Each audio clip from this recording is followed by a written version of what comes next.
बिल्कुल नहीं पता था, मुझे आप ही बोलना होगा। रणसिंह सर ने कहा कि कुछ बच्चों के साथ हमको शेयर करना है विषय परिवर्तन के अर्थ में। हम सब जानते हैं कि आधुनिक भारत का इतिहास, आप लोगों ने शायद, हमारे मॉडर्न इंडिया नहीं है, तो मॉडर्न इंडिया की जान है गांधी।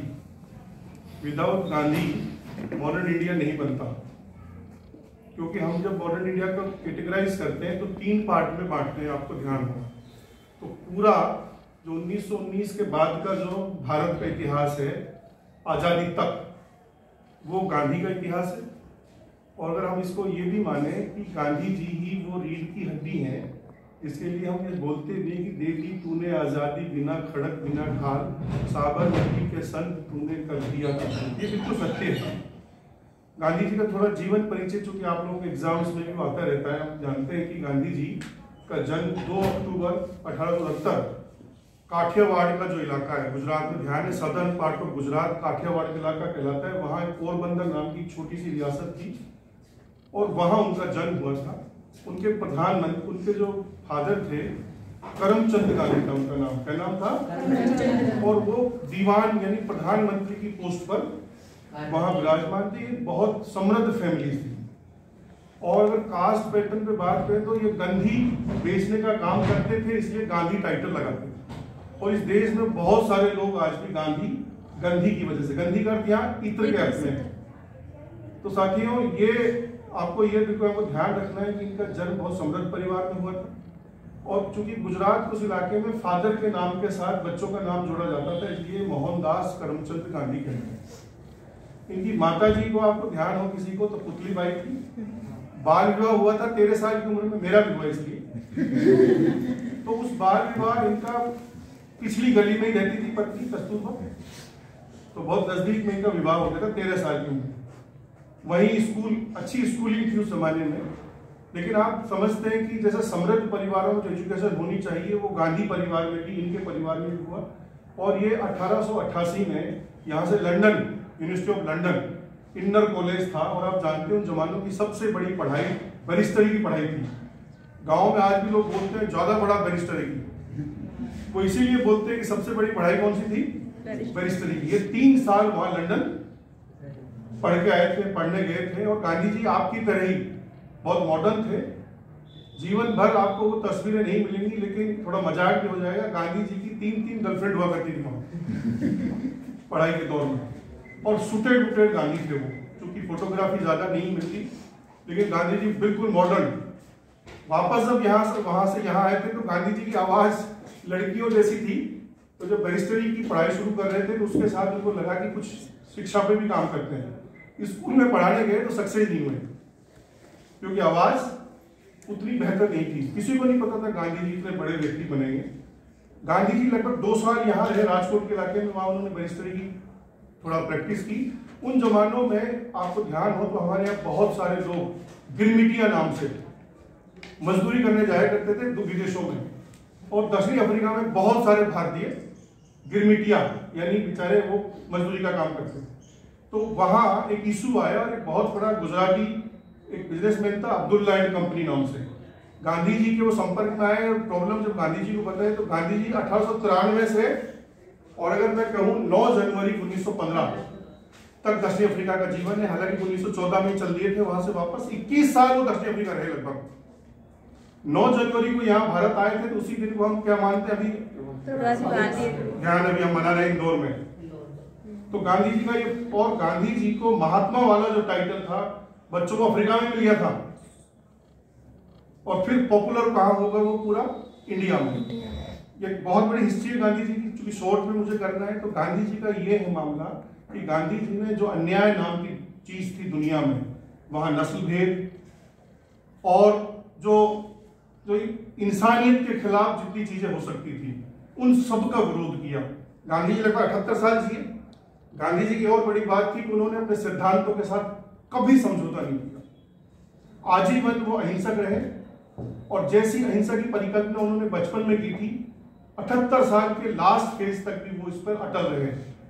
जीवन भर आपको ध्यान है, अहिंसा की पुजारी की तरह जीने वाले गांधी जी का अंत भी हिंसा से हुआ।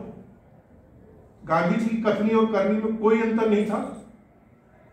और गांधी जी का स्टोरी ऑफ, आपको ध्यान है, सत्य के साथ मेरे प्रयोग, जो उनकी किताब है, उस किताब को आप अगर पढ़ें, उनकी आत्मकथा को पढ़ेंगे, तो शायद दुनिया में उनसे बड़ा ये महापुरुष नहीं है जिसने स्वयं को खोल के रख दिया। छोटी छोटी गलतियां भी अगर जीवन में की उन्होंने, जैसे बचपन में हेल्थ अच्छी नहीं थी तो किसी ने कहा कि साहब मीट ये खाने लग जाओ, तो बेचारे ने खाना शुरू कर दिया, पता नहीं था। फिर जैसे आजकल आप लोग करते हो, रोज एक चाय पिलाएगा, नंबर आएगा आपका भी, तो ऐसे लोगों के बीच में फंस गए जो सुट्टे पीते थे, तो पैसे नहीं होते तो चोरी भी की, वही बताया उसने। कई लोग गांधी जी को हल्के में ले लेते हैं कि यार गांधी जी ने ये किया था। एक्चुअली में तो गांधी जी इतने महान थे, उन्होंने कुछ नहीं छुपाया। वरना तो ऑटोबायोग्राफी में लोग क्या करते हैं, अच्छी अच्छी चीजें लिखते हैं, लोग उसको महान माने, पर गांधी जी ने अपना कुछ भी नहीं छुपाया उस आत्मकथा में। आपको ध्यान है, जेलों में रहे, खूब लांछन लगे, लेकिन बिल्कुल सही है, मैं सैल्यूट करता हूं भगत सिंह की विचारधारा थी, बहुत सॉलिड थी, स्ट्रॉन्ग थी, उसने भी आजादी में बहुत योगदान दिया। लेकिन यदि सर्वाधिक कोई योगदान था दुनिया में, और एक नई थ्योरी पूरी वर्ल्ड में ही आई कि अगर दुनिया का कोई लॉन्ग टर्म सॉल्यूशन ढूंढना है तो वो हिंसा नहीं हो सकती। शॉर्ट टर्म सॉल्यूशन हिंसा से हो सकता है, लेकिन अगर लॉन्ग टर्म सॉल्यूशन ढूंढना है पूरे वर्ल्ड को आज भी, तो वो सॉल्यूशन अहिंसा है। उसके बहुत बड़े प्रणेताओं में है गांधी। हालांकि हमारी भारतीय संस्कृति में चाहे गीता की बात हो, जैन धर्म की बात हो, बौद्ध धर्म की बात हो, हिंदू धर्म की संस्कृति हो, वो हमारे पहले से भी इस पर बहुत जोर था, लेकिन गांधी जी ने इसको व्यवहारिक रूप दिया। तो ज्यादा नहीं बोल गया हूं, एक दो मिनट और ले लेता हूं, बहुत नहीं हो रहा हूं। तो गांधी जी ने इसको व्यवहारिक प्लेटफॉर्म पर, और वो भी आजादी के आंदोलन में उतारा। ये बहुत बड़ी गांधी जी की देन है। आपको ये भी ध्यान है कि गांधी जी एक एक्सपेरिमेंटल की तरह यहाँ आंदोलन करते हैं। स्टार्टिंग में गांधी जी का ये दर्शन था, क्योंकि भारतीय लोगों को बहुत अनुभव नहीं है, अनुभूति नहीं है आंदोलनों की, तो ये लंबा नहीं खींच सकते। तो गांधी जी ऐसे आंदोलन करते थे, 100 डिमांड से शुरू करते थे, और 4, 5, 7 डिमांड अगर पूरी हो जाती थी तो आंदोलन को वापस ले लेते थे। कई सारे लोग गांधी जी को छोड़कर इसलिए भाग जाते थे कि गांधी बाबा बड़ी बड़ी बातें करते हैं, धूल बहुत उड़ाते हैं, और काम की चीजें कम करते हैं। गांधी जी इसलिए ऐसा करते थे, गांधी जी के एक्सपीरियंस से ये पता चलता है, इसलिए ऐसा करते थे कि अगर वो लंबा आंदोलन खींच दें तो उनके कपड़े और शर्ट तो मिलेंगी, लेकिन आदमी गायब हो सकता है उनमें से। तो जब गांधी जी धीरे धीरे आप आंदोलन को ले जा रहे थे, 1942 का जो भारत छोड़ो आंदोलन था, वो उसका चरम था। गांधी जी ये उसमें कहते हैं कि मैंने इस देश में जो मैंने तपस्या की है 20 साल तक, बल्कि वो और बड़ा जीवन है उनका, लेकिन आंदोलनों का जो जीवन था वो 20 से 22 साल जो मैंने संघर्ष किया है, आज मैं उसको उस चरम स्तर पर ले गया हूं कि अंग्रेजों भारत छोड़ो, और अब आपको भारत छोड़ना ही होगा, डू एंड डाई। जो डू एंड डाई वाला उसका स्लोगन था वो यही था कि अब करो या मरो। कई लोग कहते हैं गांधी जी हिंसक हो गए थे, गांधी जी हिंसक नहीं हुए। यहाँ सब लोग ध्यान रखेंगे, गांधी जी कहते हैं कि मैं इस देश को गुलाम नहीं देख सकता, या तो मैं इस गुलामी के से मुक्ति के लिए कुछ कर जाऊंगा या करते हुए मर जाऊंगा। मारने की बात नहीं करते, ध्यान रखें। कई किताबों में आपको ऐसा कंफ्यूजन मिल सकता है गांधी जी हिंसक हो गए थे। नो, गांधी जी स्वयं के सेल्फ सैक्रिफाइस की बात करते हैं कि अब मैं इससे ज्यादा इसको गुलाम नहीं देख सकता, या तो मैं इसके लिए कुछ कर जाऊंगा या करते हुए मर जाऊंगा।